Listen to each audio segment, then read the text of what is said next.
Au Malawi, la principale figure de l'opposition, Lazarus Chakwera, a déposé sa candidature pour l'élection présidentielle qui doit se dérouler en juillet prochain, malgré la pandémie de Covid-19. Le gouvernement kenyan a annoncé mercredi l'interdiction pendant 15 jours de pénétrer ou de sortir d'un quartier de la capitale Nairobi et de la seconde ville Mombasa, toute chose qui inquiète la population. Les proches de Sénégalais décédés du Covid-19 ont décidé de saisir la Cour suprême pour forcer les autorités à accepter le rapatriement de dizaines de corps, mais au niveau étatique, on craint la contamination massive. C'est là les grands titres à développer au cours de cette édition. Bonjour à chacun, bonjour à tous et bienvenue. La principale figure de l'opposition au Malawi, Lazarus Chakwera, dépose sa candidature à l'élection présidentielle qui doit se tenir le 2 juillet prochain, malgré la pandémie de coronavirus. À la tête du parti du Congrès du Malawi, Lazarus Chakwera est soutenu par l'ancien vice-président Solos Chilima. Nous vous proposons de suivre le candidat Lazarus Chakwera et la présidente de la commission électorale du Malawi, Mme Jade Ansar. De nombreuses forces obscures ont travaillé pour empêcher cette élection, mais elles ont échoué car aucune force sur Terre ne peut arrêter le changement que Dieu a décrété pour nous.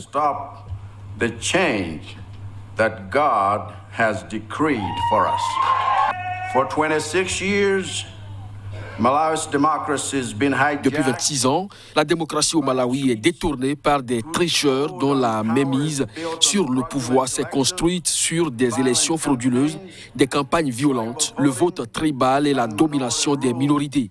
Mais Dieu nous a donné cette nouvelle élection pour rétablir le pouvoir de chaque électeur d'apporter des changements et le droit de chaque électeur de jouir de ses fruits.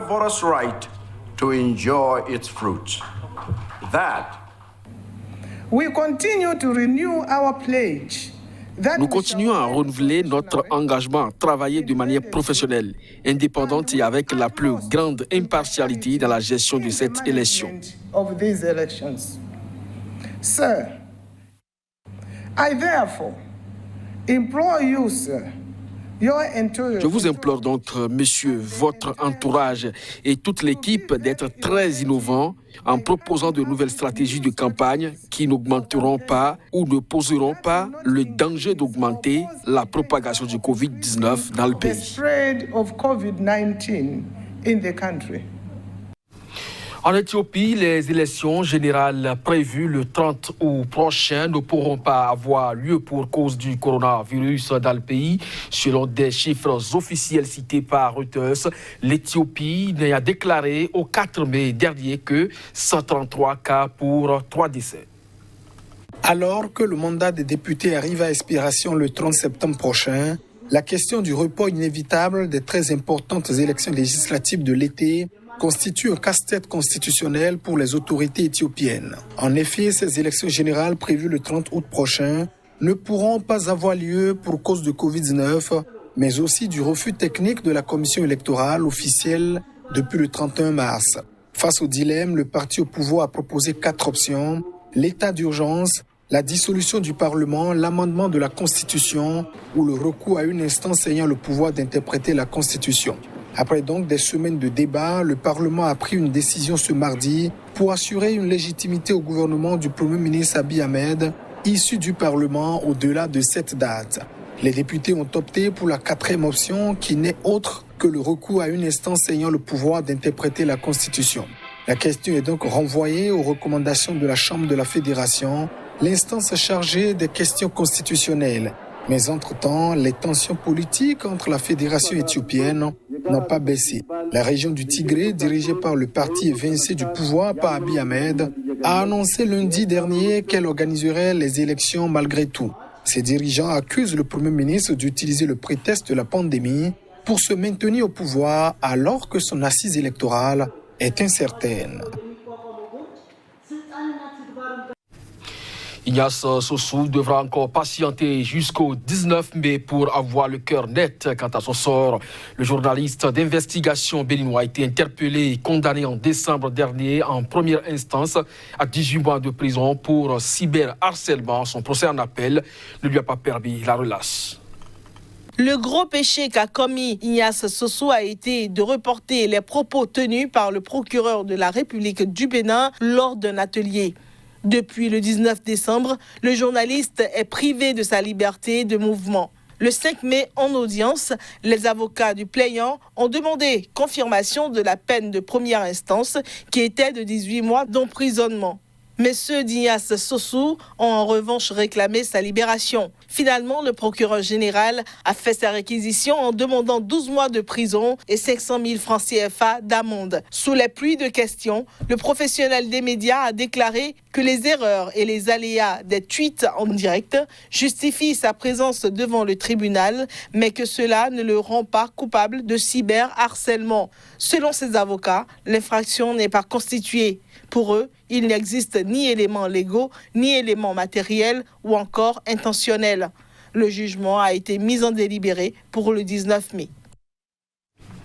Des vendeurs réagissent à l'annonce par le gouvernement kényan de l'interdiction pendant 15 jours de pénétrer ou de sortir du quartier de East Light à Nairobi, frappé par une augmentation du nombre de cas de coronavirus. Le gouvernement a ordonné la cessation de mouvements vers et en dehors d'East Light, quartier de Nairobi à majorité somalie et de la vieille ville de Mombasa, à compter de ce mercredi et ce pour 15 jours. Le ministre de la Santé a annoncé ce mercredi 47 nouveaux cas en 24 heures, dont 5 à East Light, qui en compte désormais 68, et 25 dans la vieille ville de Mombasa, portant le total à 64. À eux deux, ces quartiers représentent plus de 20% des 582 cas recensés dans le pays, dont 26 décès et 190 personnes guéries, avec une augmentation sensible ces derniers jours. Le ministre a également précisé que cette mise sous cloche des deux quartiers n'empêchait pas les habitants de se déplacer à l'intérieur de ceux-ci, même s'il les encourage à rester dans leur maison. Cette décision s'inscrit dans la droite ligne de l'approche graduelle adoptée par le gouvernement kényan pour tenter d'enrayer la propagation du virus depuis l'annonce du premier cas dans le pays le 13 mars dernier. Le 6 avril, les autorités avaient imposé des mesures similaires pour la métropole de Nairobi, qui comprend East Light et les comtés côtiers de Kwale, Kilifi et Mombasa. Elles avaient au préalable décrété un couvre-feu nocturne le 25 mars. Par ailleurs, le gouvernement a annoncé qu'à compter de ce mercredi, il prenait à sa charge le coût du placement en isolement des personnes testées positives au Covid-19. Les autorités prennent ainsi acte de la réticence de nombreux habitants, notamment des quartiers pauvres, à aller se faire tester gratuitement, de crainte d'avoir à payer leur mise en quarantaine dans des établissements gérés par le gouvernement. Je vous le disais en titre, les proches de Sénégalais décédés du Covid-19 ont décidé de saisir la Cour suprême pour forcer les autorités à accepter le rapatriement de dizaines de corps bloqués à l'étranger depuis des semaines. Dans certains cas, ont indiqué mercredi un avocat et un membre de leur collectif.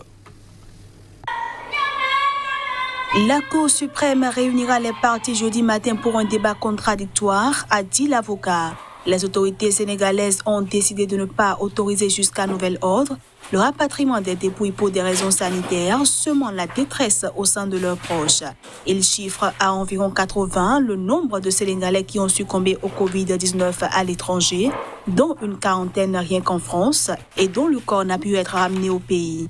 Le ministère des Affaires étrangères estime quant à lui à 67 le nombre de Sénégalais morts du coronavirus partout dans le monde, selon le directeur du département des Sénégalais de l'extérieur, Amadou François Guèye.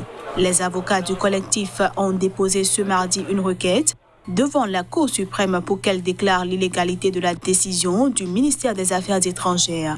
Moi, personnellement, je suis outré par cette décision, évidemment, mais les intéressés, évidemment, sont scandalisés, évidemment, de voir qu'aujourd'hui, on les met dans une psychose, dans un traumatisme psychologique, dans une incertitude stressante. Le gouvernement a invoqué le risque sanitaire et les préconisations des médecins pour justifier cette mesure. Au regard du fort risque de contagion lié à la manipulation des dépouilles, aucun transfert de corps provenant de pays infectés ne devra être permis, avait dit le 7 avril le ministre de la Santé Abdoulaye Diouf Sarr. Le sort des 2 Américains arrêtés au Venezuela pour avoir tenté d'envahir le pays est au cœur d'une joute entre l'administration Trump et Nicolás Maduro. Et pour cause, le président vénézuélien a affirmé qu'ils seront jugés sur son territoire. Lors d'une conférence de presse ce mercredi, le président vénézuélien a déclaré que Luque Denman et Ayran Berry, 2 anciens membres des forces spéciales américaines arrêtés lundi dernier pour avoir tenté d'envahir le Venezuela, seront jugés au pays. Ils font l'objet de poursuites lancées par le parquet général de la République.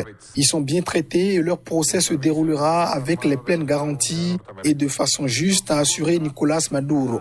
Un peu plus tôt mercredi, le secrétaire d'État américain Mike Pompeo avait affirmé que Washington ferait tout pour rapatrier Luque Denman et Ayran Berry. Il n'y a aucune implication directe du gouvernement américain dans cette opération, avait-il de nouveau affirmé. Mais Moscou, allié traditionnel de Nicolás Maduro, a jugé pas convaincante l'affirmation de Washington selon laquelle le gouvernement américain n'a rien à voir avec ce qui s'est passé au Venezuela ces derniers jours. Pour Nicolás Maduro, il ne fait aucun doute que Donald Trump a dirigé directement cette invasion, tuée dans l'œuf dimanche dernier sur la côte caribéenne. Le dirigeant socialiste et la justice vénézuélienne accusent l'opposant Juan Guaido d'avoir recruté des mercenaires avec des fonds bloqués par les sanctions américaines pour fomenter cette opération avec Jordan Goudreau. Il a produit la copie d'un contrat signé entre Goudreau et Juan Guaido, entre-temps pour fixer les thèmes de cette mission sur papier. Mais l'opposition vénézuélienne a démenti être en relation avec Silvercorp USA et estimé ce mercredi que ce faux devrait servir à justifier une tentative d'arrestation de Juan Guaido. C'est sur cette information que se referme ce journal. Merci à vous de nous avoir suivis. Très bonne journée en compagnie des programmes de Cycla. À très bientôt.